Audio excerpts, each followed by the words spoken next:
Hello friend, this is CTET previous year question answer series. तो आज इस video में डिस्कस करेंगे नवंबर 2012 का पेपर। तो इसके पहले वाले वीडियो में हम 15 क्वेश्चन डिस्कस कर चुके हैं। इस वीडियो में हम नवंबर 2012 का ही 15 क्वेश्चन और डिस्कस करेंगे सीडीपी के। तो आप इस वीडियो को अंत तक जरूर देखें और आप ये जरूर चेक करें कि आपके इसमें से कितने क्वेश्चन सही होते हैं।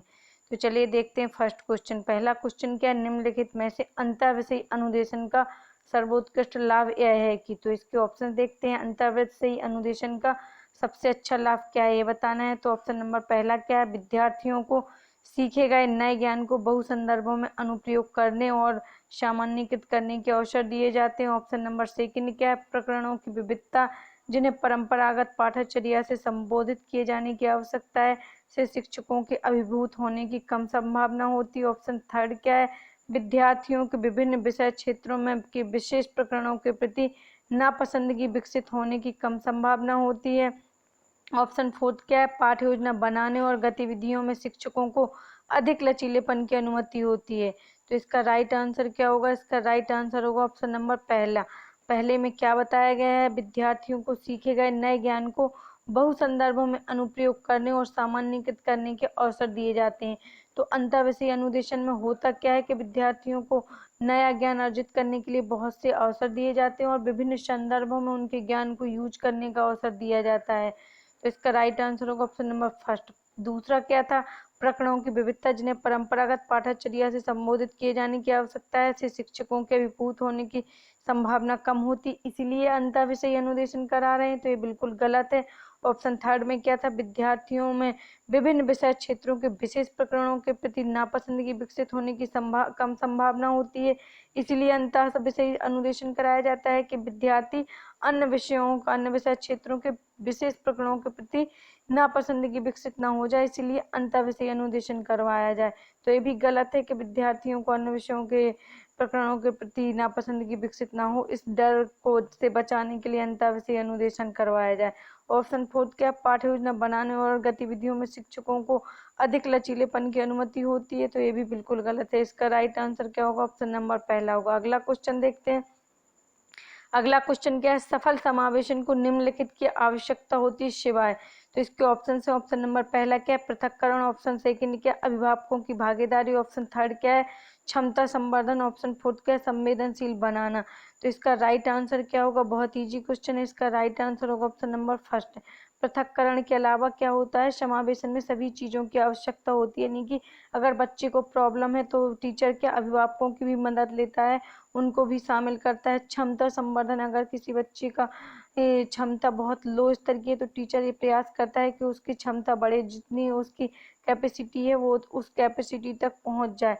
संवेदनशील बनाना, हाँ बच्चे को या फिर जो भी अभिभावक हैं उनको संवेदन किसी चीज के प्रति या बच्चों के प्रति संवेदनशील बनाना, उनके विचारों को समझना और उनकी भावनाओं का ख्याल रखना। तो ये सभी इसके सही होंगे। कौन सा नहीं होगा समावेशन का, तो पृथक्करण, किसी को अलग नहीं किया जाता है। तो इसका राइट आंसर होगा option number first. Next question देखते हैं। नेक्स्ट क्वेश्चन क्या, निम्नलिखित में से कौन सी विशेषता समस्या समाधान उपागम का विशेष चिन्ह है। तो इसके ऑप्शन देखते हैं। ऑप्शन नंबर पहला क्या है, सही उत्तर प्राप्त करने का सामान्यतः एक उपागम होता है। ऑप्शन सेकंड क्या है, समस्या केवल एक सिद्धांत प्रकरण पर आधारित होती है। ऑप्शन थर्ड क्या है, समस्या कथन में संकेत अंतर्निहित रूप में दिया जाता है। ऑप्शन फोर्थ क्या है, समस्या मौलिक होती है। तो इसका राइट आंसर क्या होगा, उसका राइट आंसर होगा ऑप्शन नंबर थर्ड। समस्या कथन में संकेत अंतर्निहित रूप से दिया होता है, तो जो भी प्रॉब्लम होती है उसमें कहीं ना कहीं उस समस्या को हल करने का संकेत भी अंतर्निहित होता है। अगला क्वेश्चन देखते हैं। अगला क्वेश्चन क्या है, नर्सरी कक्षा से शुरुआत करने के लिए कौन सी विषय वस्तु सबसे अच्छी है।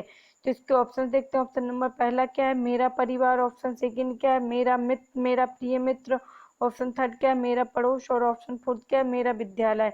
तो नर्सरी कक्षा की बात हो रही है, तो इसके लिए राइट आंसर क्या होगा, ऑप्शन नंबर फर्स्ट, मेरा परिवार। क्योंकि नर्सरी कक्षा का बच्चा सबसे प्रथम बार विद्यालय आता है तो वो किसको जानता है, अपने परिवार को, अपनी फैमिली को ही जानता है। अभी वो विद्यालय आया नहीं तो उसके मित्र कहाँ से होगा, पड़ोस में वो इतना ज़्यादा घुला मिला नहीं है, और विद्यालय तो पहली बार जा रहा है तो विद्यालय होगा नहीं। तो इसका सही क्या होगा, मेरा परिवार, यानी कि बच्चा अपने परिवार को ही सबसे अच्छे से जानता है और उसी से भावनात्मक रूप से जुड़ा होता है। नेक्स्ट क्वेश्चन देखते हैं।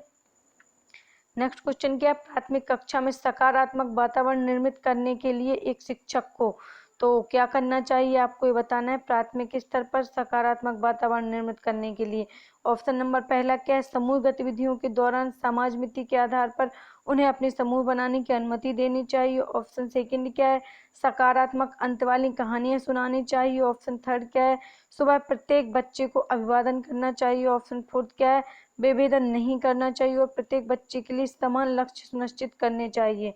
तो इसका राइट आंसर क्या होगा, आपको प्राथमिक स्तर प्राइमरी लेवल को ध्यान में रख के आंसर देना है।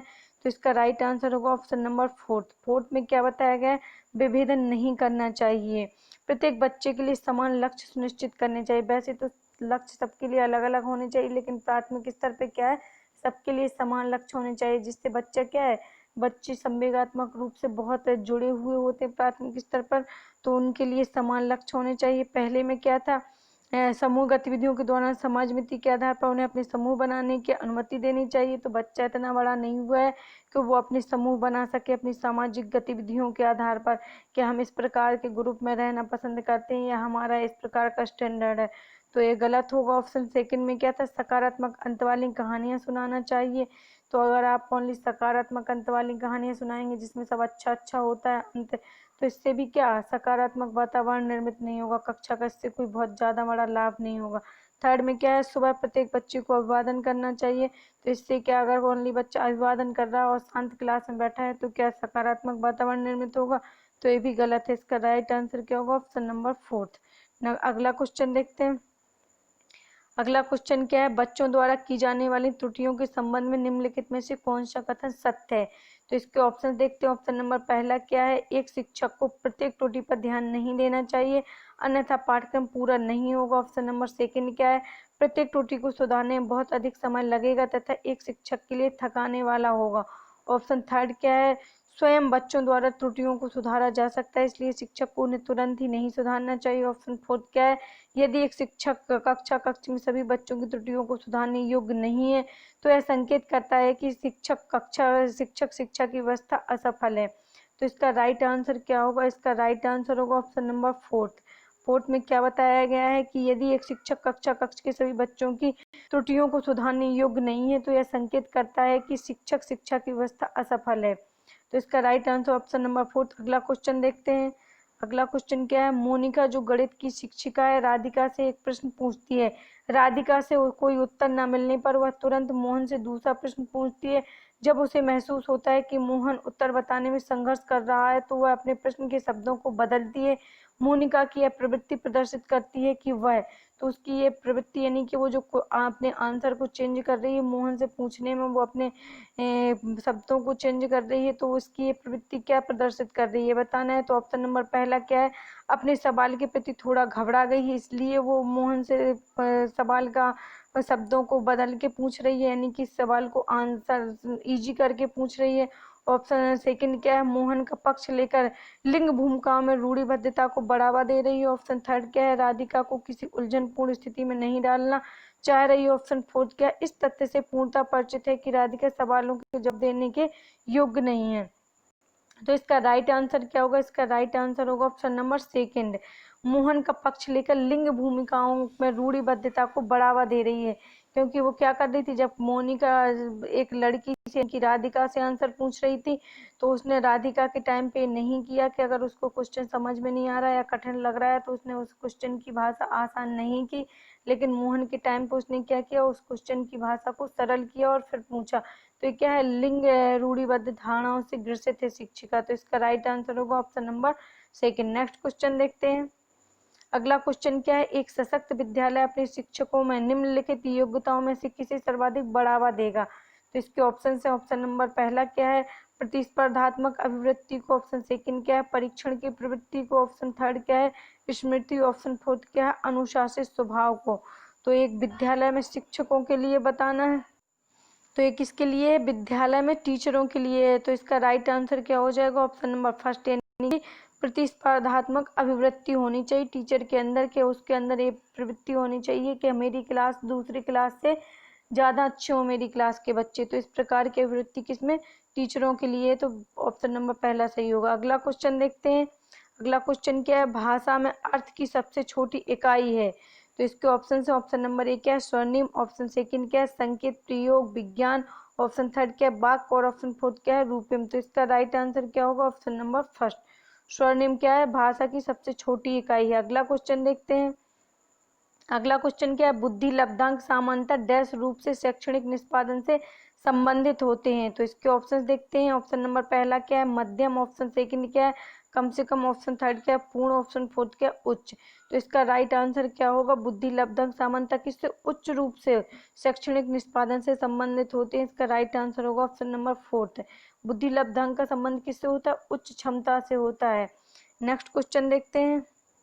अगला क्वेश्चन क्या है, बहुबुद्धि सिद्धांत निम्नलिखित निहितार्थ देता है सिवाय। तो बहुबुद्धि सिद्धांत क्या निहितार्थ देता है सिवाय एक को छोड़कर। तो इसके ऑप्शन देखते हैं। ऑप्शन नंबर पहला क्या है संवेगात्मक बुद्धि, बुद्धि लब्धि से संबंधित नहीं है। ऑप्शन सेकंड क्या है बुद्धि प्रक्रमण संक्रियाओं का एक विशिष्ट समुच्चय जिसका प्रयोग एक व्यक्ति द्वारा समस्या समाधान के लिए किया जाता है। ऑप्शन थर्ड क्या है विषयों को विभिन्न तरीकों से प्रस्तुत किया जा सकता है। ऑप्शन फोर्थ क्या है विविध तरीकों से सीखने का आकलन प्रस्तुत किया जा सकता है। तो इसका राइट आंसर क्या होगा, इसका राइट आंसर होगा ऑप्शन नंबर सेकंड। सेकंड में क्या बताया गया है, बुद्धि प्रक्रमण संक्रियाओं का एक विशिष्ट समुच्चय है जिसका प्रयोग एक व्यक्ति द्वारा समस्या समाधान के लिए किया जाता है। तो ये बिल्कुल जरूरी नहीं है कि बुद्धि बहुबुद्धि सिद्धांत में ओनली समस्या समाधान के लिए किया जाता है। बहुबुद्धि का यूज अनेक प्रकार की समस्या समाधान या अनेक चीजों में कर सकता है। फर्स्ट में क्या, तो इसका राइट आंसर क्या होगा, ऑप्शन नंबर सेकंड है, यानी कि ये क्या है बहुबुद्धि सिद्धांत का निहितार्थ नहीं है। फर्स्ट में क्या बताया गया, संवेगात्मक बुद्धि बुद्धि लब्धि से संबंधित नहीं है, बिल्कुल सही है। अगर आपके संवेगात्मक यानी कि अगर आपके संवेग इमोशंस कमजोर हैं तो इसका मतलब ये नहीं है कि आपकी बुद्धि लब्धि भी कमजोर होगी। जैसे कोई व्यक्ति जरा जरा सी बात पर रोता है या फिर कुछ भी उसके इमोशंस कंट्रोल नहीं होते हैं, या कोई जैसे बोला जाता है लड़के को रोना नहीं चाहिए, अगर लड़के रोते हैं तो इसका मतलब ये नहीं है कि वो संवेगात्मक रूप से वीक हैं, तो उनकी बुद्धि लब्धि भी क्या होगी, कमजोर होगी, यानी कि संबंधित नहीं है।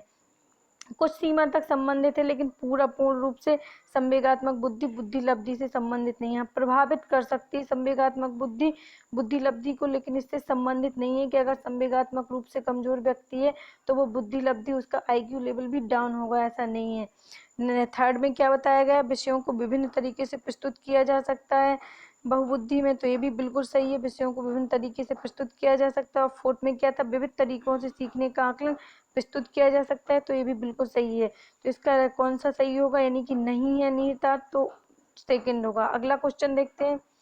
अगला क्वेश्चन क्या है, सीखने के लिए आकलन निम्नलिखित का ध्यान है शिवाय। तो इसके ऑप्शन देखते हैं। ऑप्शन नंबर 1 क्या है विद्यार्थियों की आवश्यकता, ऑप्शन सेकंड क्या है विद्यार्थियों की त्रुटियां, ऑप्शन थर्ड क्या है विद्यार्थियों की अधिगम शैलियां, ऑप्शन फोर्थ क्या है शिक्षार्थियों की क्षमताएं। तो सीखने के लिए आकलन का राइट आंसर क्या होगा, ऑप्शन नंबर पहला होगा विद्यार्थियों की आवश्यकता। सीखने के लिए आकलन को एक शब्द और पूछा जाता है, सीखने का आकलन और सीखने के लिए आकलन। तो पहले आप सीखने का आकलन समझे क्या होता है। सीखने का आकलन एक एग्जाम्पल से समझते हैं, जैसे कि कोई टीचर ने किसी बच्चे को एक लेसन पढ़ाया, फिर लेसन पढ़ाने के बाद वो जो क्वेश्चन आंसर बच्चे से पूछता है वो क्या है, सीखने का आकलन है, कि बच्चे ने आखिर कितना सीखा है पूरा लेसन पढ़ने के बाद। अगर कोई सीखने के लिए आकलन क्या है, अब इसको समझिए। अगर कोई टीचर बच्चे को पढ़ा रहा है, उसी टाइम पे क्या कर रहा है, वो पूछ रहा है, यानी कि लेसन पढ़ाते पढ़ाते ही चीज़ों को पूछ रहा है कि बच्चा समझ रहा है या नहीं, तो क्या सीखने के लिए आकलन है। आई होप आप समझे होंगे।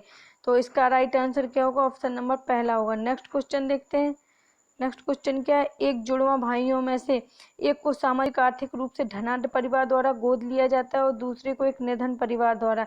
एक वर्ष के बाद उनके बुद्धि लब्धांक के बारे में निम्नलिखित में से क्या अवलोकित होने की सर्वाधिक संभावना है। तो इसके ऑप्शन देखते हैं। ऑप्शन नंबर पहला क्या है, धनी सामाजिक आर्थिक परिवार वाले लड़के की अपेक्षा निर्धन परिवार वाला लड़का अधिक अंक प्राप्त करेगा। ऑप्शन सेकंड क्या है, सामाजिक आर्थिक स्तर बुद्धि लब्धांक को प्रभावित नहीं करता है। ऑप्शन थर्ड क्या, निर्धन परिवार वाले लड़के की अपेक्षा धनी सामाजिक आर्थिक परिवार वाला लड़का अधिक अंक प्राप्त करेगा। ऑप्शन फोर्थ क्या है, दोनों समान रूप से अंक प्राप्त करेंगे। तो इसका राइट आंसर क्या होगा, इसका राइट आंसर होगा ऑप्शन नंबर सेकंड, सामाजिक आर्थिक स्तर बुद्धि लब्धांक को प्रभावित नहीं करता है। तो चाहे उसका अगर बच्चे का आईक्यू लेवल अच्छा है तो उसकी इकोनॉमिकल कंडीशन या सोशल कंडीशन जैसी भी हो, लेकिन वो अगर उसका IQ लेवल अच्छा है तो वो क्या अच्छा कर पाएगा। जैसे आपने पढ़ा होगा APJ अब्दुल कलाम, तो उनकी इकोनॉमिकली या सोशल कंडीशन बहुत हाई नहीं थी कि बहुत हाई हो, लेकिन उनका IQ लेवल क्या था, बहुत अच्छा था, तो वो महान साइंटिस्ट बने।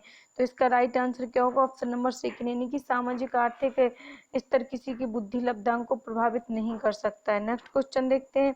अगला क्वेश्चन क्या, निम्नलिखित में से कौन सा सीखने के लिए अधिकतम रूप से अभिप्रेरित करता है।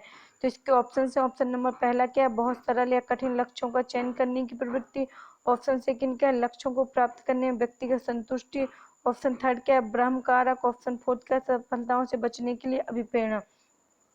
तो अभिप्रेरणा कौन सा सीखने के लिए अधिकतम रूप से अभिप्रेरित करता है। तो इसका राइट आंसर क्या होगा, ऑप्शन नंबर सेकंड, लक्ष्यों को प्राप्त करने व्यक्तिगत संतुष्टि। अगर व्यक्ति के अंदर खुद से किसी लक्ष्य को प्राप्त करने के लिए उत्सुकता है या वो एक्साइटेड है किसी काम को करने के लिए आंतरिक रूप से, यानी कि उसकी इंटरनल मोटिवेशन बहुत स्ट्रांग है, तो वो किसी भी काम को बहुत अच्छे से कर पाएगा और उसमें वो क्या करेगा, संतुष्टि भी महसूस करेगा। तो इसका राइट आंसर क्या होगा, ऑप्शन नंबर सेकंड। तो ये कुछ मोस्ट इम्पॉर्टेंट क्वेश्चन थे 15। आई होप आपको ये वीडियो अच्छा लगा होगा। वीडियो अच्छा लगा हो तो वीडियो को लाइक जरूर करें, वीडियो को शेयर करें। फर्स्ट टाइम देख रहे हैं तो चैनल को सब्सक्राइब कर सकते हैं। Thank you.